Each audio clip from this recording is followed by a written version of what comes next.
So Jim Cramer claims that Tesla might be the first to exit the Magnificent Seven. I guess what he's getting at there is that Tesla may in fact exit into a league of its own and become the untouchable one. I'm just kidding. I don't think that's what he's getting at, and given Jim's track record, maybe this is an extremely bullish signal for Tesla stock.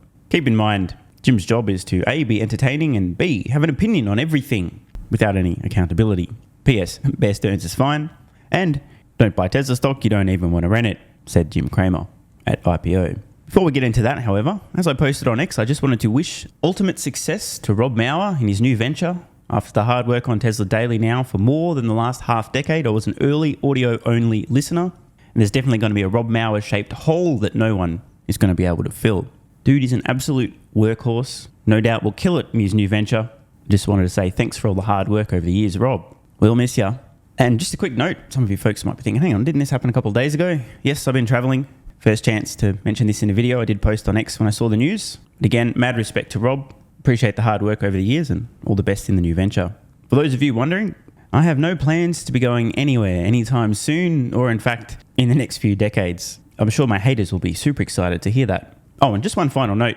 In case you guys are unaware, I do post early access to my videos on X. And when I say early access, usually at least 24 plus hours before they go live. So if you don't want to wait, subscribe over on X and see these as they're available.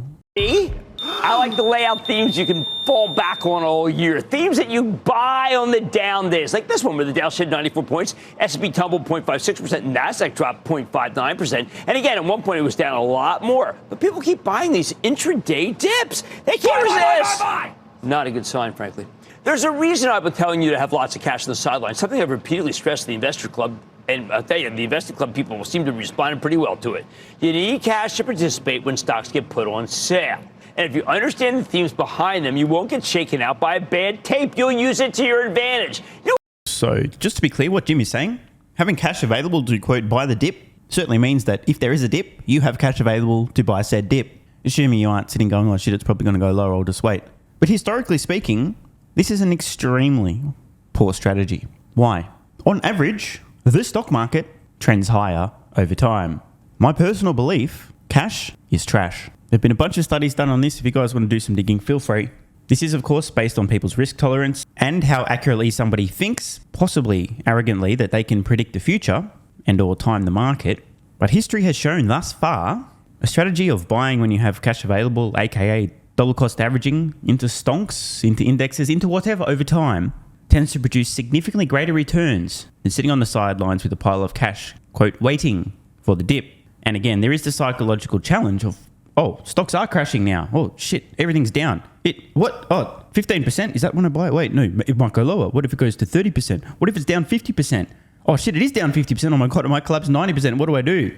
In most cases, when folks who have a pile of cash have been, quote, waiting for the dip, having missed out potentially on significant multi-decade percentage growth that they could have benefited from had they been in the market, often completely screw up their so-called buying off the dip, either buying at the first sign of a very slight pullback, only to see a much larger collapse, or alternatively, to see a pullback, go, oh, it's probably going to go lower, be wrong, see whatever they were waiting to buy surge beyond the point it was before the little dip, and then think, oh shit, I missed out, I better keep waiting, only to never have an opportunity to buy at that price again. Now, it's not to say that you can't get lucky and or be a genius who can predict the future. It's just, historically speaking, having a significant pile of cash sitting around, if your goal is to grow your wealth, generally not a winning strategy. And then there's the whole inflation thing. The true value of cash over time erodes. And just one final caveat, to be clear, there are some times when it makes a lot of sense to have a pile of cash sitting around. For example, if you will need that cash at a certain point in the future, over the short or medium term, and you can't afford to have put that cash into stocks and then see the stocks collapse in value temporarily because you'll need that cash at a certain point in time. You just can't wait it out. Totally understandable. And if you're a center billionaire or billionaire, there may be opportunities available to you if you have a few $100 million of cash sitting around that simply aren't available to others. I can totally understand that. But for most people watching this channel, I strongly advise you guys to look at some of the research, the data, the studies on dollar cost averaging, timing the market, waiting to buy the dip versus just consistently buying when you got cash, and see which strategy, on average, has a higher probability of success. You know what it's like? It's like kind of having a map when you're engulfed in the fog of war. So let me give you my favorites. They're a little different. My first thought is the theme grafted on to an observation. Obviously, given the strength of the Magnificent Seven coming into the year, everyone's going to have an opinion about whether they can keep running. Me? No. I want to cue up the Elmer Bernstein score, put on my best Eli Wallach face, huddle with John Sturgis to figure out which of the seven is going down early. Hey, Jim. Don't want to rain on your parade, bro, but you can't know. The best you can do is guess. Why bother? Why try? Why attempt to guess which of these stocks will go down first? If you guys didn't catch my recent video, adding some commentary and reacting to the Wolf of Wall Street, Jordan Belfort absolutely tearing Jim, court jester Cramer, a new one, I highly recommend it. Now look, in Jim's defense, this is why he's paid. It's not to be right, to make predictions, or to help investors. It's to create entertaining segments on CNBS. Which of them is Harry Locke, the character played by Brad Dexter, who gets shot pretty early in the scuffle? I mean, who's to say we need all seven? Only 3 survived the movie. To me, it's looking a little like Tesla will be the first to fall. We have a CEO who's got a little petulant again, talking about needing to control 25% of the company in order to innovate. I guess it's not enough to have 13% be the richest man in the world. Elon, bad look. I know he identifies with Inigo Montoya from The Princess Bride, a.k.a. Mandy Patinkin. But to me, he's about to be taken out by Calavera, Eli Wallach's brilliant bad guy in The Magnificent Seven. Just like in the movie, the seven were never buddies. Did you know that? First to be shot, Harry Locke thinks that he's down in Mexico not to rescue the villagers, but to find a hoard of gold.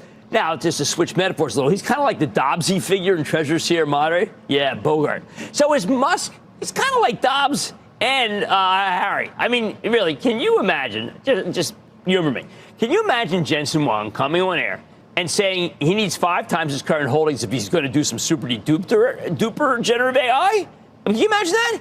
Pure hubris, which is why Tesla might be the first to exit the seven. I do not even know where to start. Now, once again, I just want to make clear, Musk is deeply concerned about AI gone awry, which is justifiable. He's expressing his preference, his concerns, focusing around voting control and wanting around 25% at Tesla in public so that both shareholders and board members understand what's important to him. Call me crazy, but is NVIDIA on the path to creating artificial general intelligence? Don't believe so. Not really sure that Jim's analogy here makes a whole lot of sense. And so let me just let's think about this here. This segment from Jim Cramer suggesting that Tesla might be the first to exit the Magnificent Seven, the first to fall, is based on Elon Musk expressing his preferences, his desires, and his concerns around AI, robotics, and control. Strange lack of discussion about Tesla's dominance in electric vehicles, the technology, the margins, the scale, demand, the refreshed Model 3, Model Y being the world's best-selling vehicle, FSD software, the high-margin energy products with insane wait times, the next-gen vehicle around the corner. The bot update seems to be a very strange absence of substance in Jim's comments here. Of course, this is par for the course. After all, the segment was simply to entertain and get viewer eyeballs, and very little attracts attention more than Elon Musk and or Tesla, which for the record wasn't always the case. Before Tesla stock's massive surge, starting late 2019, was a completely different world. But since then, talking Tesla almost guarantees eyeballs. Talking Elon Musk definitely guarantees eyeballs. Both together, a home run. Oh, and have a negative spin and, well, you got the formula over at CNBS. Jim Cramer definitely earning his keep. The court jester of the finance media at the top of his game, and I personally will continue to suggest that people consider most of what he says to be nothing but entertainment. Of course, he might be right. Maybe Tesla will drop out of the Magnificent Seven. Maybe it will be the first to fall. But I personally won't be waiting on the sidelines, hoping that's the case. Now on to Mr. Green Tidal Wave himself, the fashion icon. All right, I was just focusing on Tesla stock, which is down about 10% this month. Elon Musk created a stir yesterday. He's calling for more control of Tesla in order to develop more of the AI initiatives that he has in his mind. Dan Ives, Managing Director, Equity Research, Wedbush Securities, joining me now. Dan, it's great to see you. I think so many people invested in Tesla because they love Elon Musk. They think he's a genius, he's a visionary, he has SpaceX, he took over Twitter. I mean, he's always coming up with these incredible ideas, and so they believe in him. At the same time, are we worried that Tesla has stalled? Is it just, someone told me, is it just becoming really the auto company? Is it still that big ecosystem that everyone hoped for? Oh, I think, Nicole, to some extent, the reason Musk is bringing up this 25% is because we're actually going into the next era. for Tesla in terms of AI, full self-driving, Optimus, and now the robotics, the broader vision starts to take hold. Facts, bro. Dan's on the money here. One of the few folks you'll hear discussing these business lines and Tesla's transition, as I've been mentioning for some time. Tesla's won the decade regarding electric vehicles. That's last decade's news. And when I say last decade, I mean this decade. But the 2030s and beyond are where things get really interesting for Tesla. So what Dan's saying here is completely on point. The reason Musk has brought up this issue around voting control is because of his concerns around AI. This is relevant now. It's not off in the vastly distant future. It's happening now. Tesla's a leader in AI now. They're scaling up the humanoid robot now. They're in the process of solving autonomy now. And the fact that Musk is discussing this around a potential future compensation plan, which is not so much about money, but voting control due to his AI concerns, really does suggest that that's where the Tesla story is. Electric vehicles, whatever, that's a done deal. Got to give credit to Dan. Few of his colleagues, if any, on Wall Street have much, if anything at all, to say about Tesla as it relates to AI and robotics, other than that's pie in the sky, or wait, that doesn't fit in my valuation model, therefore I'm going to ignore it. Look, that's why the bears continue to say this is an auto company, and I've been saying that for the last decade, and that's obviously been a historically bad move. So with this, Elon wants what, another 450 million new shares, about 100 billion, a conversion of existing shares into the super voting status. You had Chanos, who's a bear, all right? He's a short seller, and he was calling it a power grab, outrageous. He used a few other unreasonable, obtuse. Those were some of the words he was using. How do you value how much he should have? I mean, should Elon Musk have 25%? Should he have 30%? Should he have 20%? I mean, right now he has about 13%. It's sort of hard to put your finger on it, isn't it? Yeah, look, I mean, I'd agree with Chanos and others, like, in the fact that this wasn't the right form to bring something like this up in terms of just a reply over the weekend on X. Now, in terms of getting the... What? Wait, what? Let me guess. This should have been officially announced through some Tesla-related channel and or on an earnings call, as opposed to in real time, publicly, instantaneously on X for the entire world to see. Confusing comment. I mean, spoiler alert.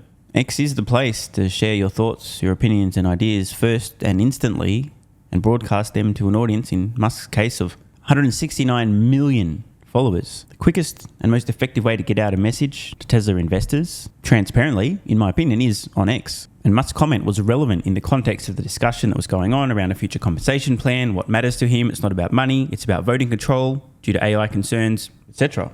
Either way, this discussion is moot because, spoiler alert, Musk is going to continue to share his thoughts, guess where? On X. 25%, the comp package is from 2018 still being held up in Delaware. Him and the board, once this is done, is going to have to come to some compromise or structure, not to 25%, but get them somewhere close with incentives. I think that's the key. But at the end of the day, I think they resolve it. Musk is Tesla, Tesla is Musk. And how's the ecosystem going? I mean, it's not a car company. They're making their own batteries. They have superchargers. We have solar, self-driving. Tell me more about each thing. What's going to drive Tesla in the future? Because it's not going to be electric vehicles, because there are so many other names that are coming up, BYD and NIO and Rivian and etc. Yeah, but they continue. Obviously, BYD has done a phenomenal job in China, but Tesla continues to really own the EV market along with BYD. Look, I think when you look from a valuation perspective, the holy grail is FSD. It's AI. It's them. If you think about like Apple, what Apple did, they sold iPhones, right? BlackBerry sold BlackBerry, Nokia sold smartphones. But the genius of Jobs and Cook was to monetize that ecosystem. That's what Tesla is doing. So when you start to see this all play out, I could argue the AI play in the broader Tesla story could be worth more than Tesla is today. Could, says Dan. Would/will, says me. Significantly more. Dan does make a good point here. The comparison with Apple, who were building hardware, smartphones. There are many other manufacturers out there also making phones. Yet it was Apple who really monetized the ecosystem, software, services, on top of the hardware. The same is currently happening at Tesla, and it's still day one. This is why it's really important when you think about Tesla, is to think about the size of Tesla's vehicle fleet globally. Every one of those vehicles in the future, of which today there are in excess of 5 million, a few years from now, be in excess of 25 million, and 50, then 100 plus million Tesla vehicles on roads in the future. Every one of those vehicles can, in the future, potentially subscribe to software, pay to download software, services, games, apps. Never mind the broader Tesla ecosystem with energy storage products, energy generation products. Never mind the vehicles potentially awakening and becoming robotaxis in the future, of which Tesla will take a decent cut of every fare. Never mind autonomy being solved, and then many of the customers who own the Tesla vehicles going, oh, well, I didn't want it when it didn't do everything, but now that I can go to sleep in the back of this vehicle and wake up at my destination, and it can also go and make me money while I'm asleep and or at work and or doing whatever as a robotaxi, I'll subscribe to that software. The potential, the ecosystem Tesla's building out is colossal. Dan's onto something here, which folks have been discussing for some time on X, formerly Twitter and YouTube, but hey, good to hear somebody on Wall Street really starting to emphasize this. Investors today who are focused on Tesla as a car manufacturer, as an electric vehicle manufacturer, and just thinking about vehicles sold at whatever average selling price with whatever gross automotive margin equals Tesla's valuation, are really missing a trick, or a few trillion. As it plays out, but it all comes down to Musk is the central engine, the hearts and lungs, in terms of obviously the Tesla story.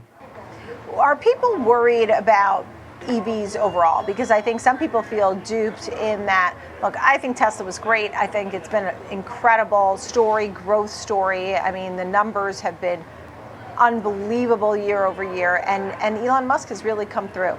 That being said, I feel like some people feel they've been duped. For example, they can't charge in the cold in the same way. They had no idea. There was the guy who tried to drive across country with the Ford and left it there. The world of EVs, replacing of an EV battery is very expensive, and what happens to all those EV batteries? Where do they go? Is the world of EVs, they're pushing EVs on everybody. They would love 100% EVs.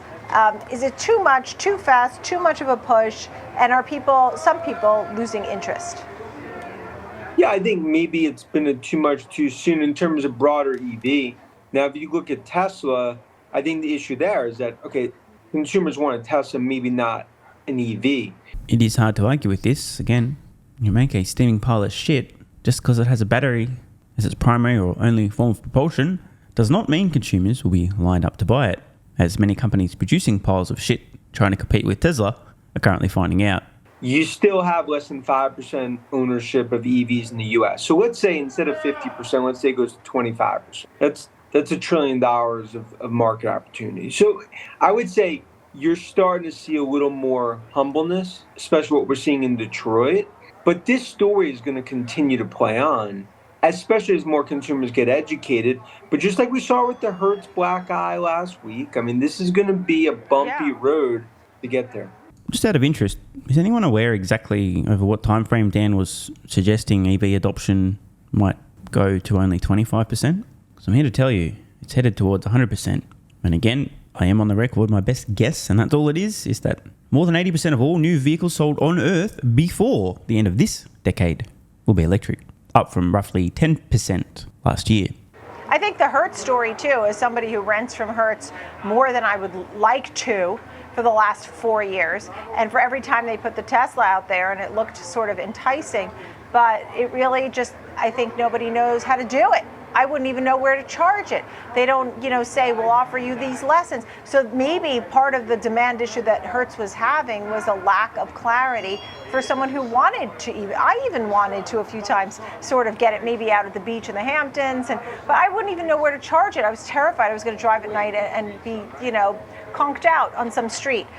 Just the final thoughts here, the cuts on some of the prices.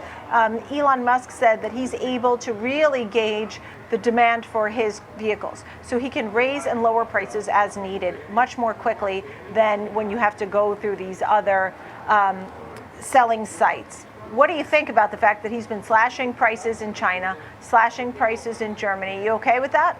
I mean, it's suffocating the competition. Go back to a year ago, that was the poker move for the ages. I mean, it's the reason the stock, obviously doubled and more off lows. So now, with that said, I think 95% of the price cuts in the rearview mirror. You can't continue to go down this path. That's why next week it's a get out to sort of popcorn. Everyone's focused on earnings. Have margins troughed, and do they uptick from here? We believe they have. That's going to be the key. How many times have they cut prices? And if they do it again, are you going to be a little taken aback? Look, I mean, they'll continue to tweak here and there, and they've cut prices significantly over the last year and a half, but you can't argue with that strategy. I do believe to that point, if we get... Dan just suggested that you can't argue with Tesla's strategy of selling as many vehicles as they can and adjusting pricing to do so. But I have seen many folks doing exactly that and arguing with that exact strategy. Now, to Dan's earlier comments, of course it is unknown, but my best guess is margins have probably close to bottomed out, at least for now. Cybertruck may be a bit of a drag, but prices have been fairly stable. And with the new refresh Model 3 fairly quickly ramping up in China, now also in the United States, which I believe is going to be much more profitable once at scale than the previous Model 3, despite being essentially the same price and a far better vehicle. Plus, Tesla eking out more capacity at existing facilities, it seems like margins themselves, if prices don't change, are going to grow. So time will tell, but I do just once again want to be clear, I don't actually give a flying fuck what's happening to Tesla's margins this quarter or next year. I'm much more focused on the long term. I'd rather not miss the forest or the trees. Want more content?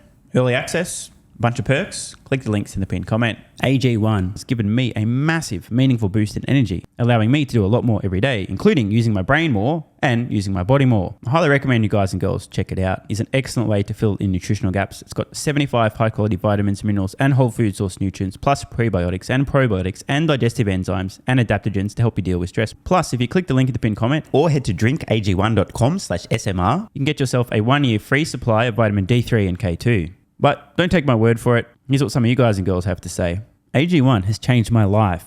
I was, as you described, treating myself like a circus, ate like trash, rarely exercised, used alcohol as a stress crutch, cannabis also. AG1 is what gave me the kick in the ass, got me back to the gym, motivated me to do more for myself, family, my business, etc. Keep doing what you do. Now, I know there's some skeptics, the same kind of people who think Elon Musk is a fraud, reading this going, what do you thought? There's no way that's possible, bro. It must be a placebo effect. Believe it or not, this is a recurring theme. If you give your body everything it needs to feel and perform its best, including having a lot more energy, you'll need ways to use that energy. For me personally, that includes more exercise, moving my body more social activity, and more cognitively demanding tasks, including producing a fuck ton of exclusive content over on Twitter and on Patreon, plus my daily YouTube uploads. The proof's in the pudding. On to another testimonial from a viewer of this channel. SMR, you asked me to provide feedback on AG1. Here it is. It has helped with mental acuity, stamina, and intestinal waste management.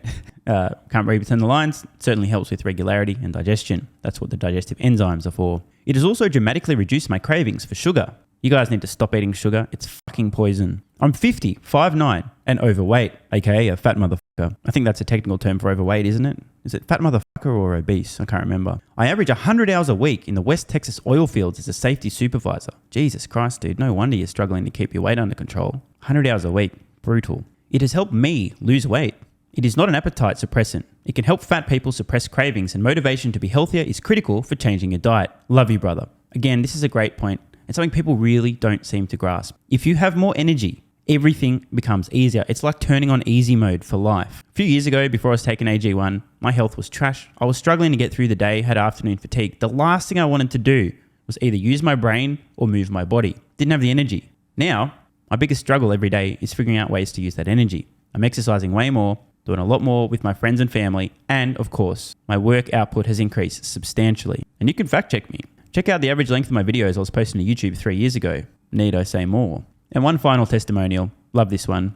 Okay, here's the deal for me with this AG1 shit. I'm 41 years old and not the type to eat, drink, smoke, or sleep healthy, so I was skeptical. That being said, here's what I experienced. Day 1, meh. Day 2, afternoon fatigue was about 45 minutes late. Day 3, 0 afternoon fatigue. Day 4, 0 afternoon fatigue plus extra energy. Day 5, again, 0 afternoon fatigue plus energy, wondering, what the fuck, really? See, this is the thing, right? The results for many people are just almost too good to be true. This is the same experience I had. My afternoon fatigue just vanished out of nowhere. I'm like, wait, what the fuck? Why am I not tired in the afternoons anymore? Surely, it's not that AG1 shit, is it? Turns out it was. Day 6 and 7, same thing. Day 8, same thing. Plus, I had the want to get things done around the house that I normally would slack off and not get done. Again, the point, extra energy, you'll need to use it, you'll find ways to use it. Day 9, 10, and 11, and today is day 12.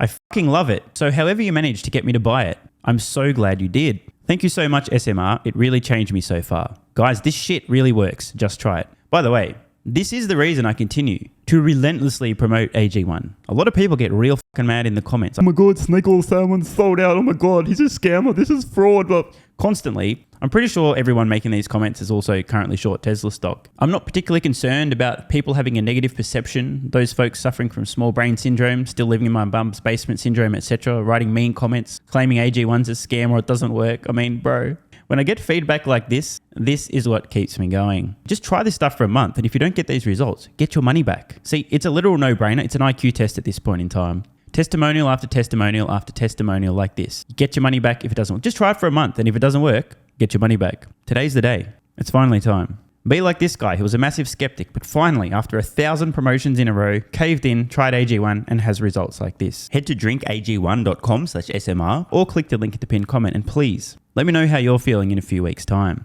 Now, if you'll excuse me, time to put my extra energy to good use. I'll be recording some more exclusive content for Patreon and my Twitter subscribers. So click the links at the pinned comment. See you over on Twitter and or Patreon, and don't forget to grab your AG1. Love ya.